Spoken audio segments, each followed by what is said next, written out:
The key to avoiding the cascade of interventions, and it has everything to do with preparing our bodies before the pregnancy.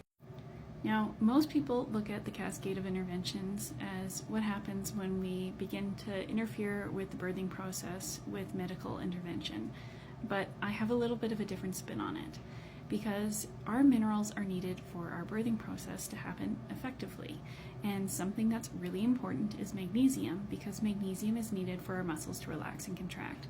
So prior to conception, if we are consuming things like prenatal supplements, zinc, iron, a whole host of different things, and we aren't focusing on our mineral concentration and how iron moves through the body, not our iron levels, but how it moves, then that likely is going to result in us not having the birthing outcome that we want, or we can see different things that pop up from it that are less than ideal. I, for example, struggled with gestational diabetes diagnosis in my first pregnancy. Well, what does that really mean? It means that I was depleted in copper.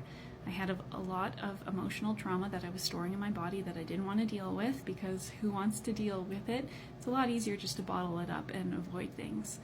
And what I found was that diagnosis had a huge impact on me, on that pregnancy and pregnancies that followed. And it wasn't because I was diagnosed with it once, so then I had a higher likelihood of having it again. It meant that psychologically I had to deal with all of the same things that I went through, where I felt like I couldn't eat the right foods, where I was really nervous about what I was consuming, a whole host of different things that I needed to unpack later on.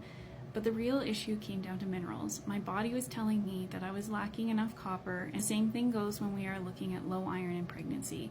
Low iron is actually normal in pregnancy. There was a study that was done with 153,000 women. The best outcomes for mom and baby had a hemoglobin of 85 to 95 for mom at birth. And that goes wildly against what we are told. So if you're concerned about the cascade of intervention, then the first step is focusing on how iron moves. It is not in a prenatal bottle. It is not with consuming more iron. It has everything to do with how iron moves, so that we can have the pregnancy and the birth that we are looking for, so that our body can actually function as optimally as it's designed to. It knows how to do this.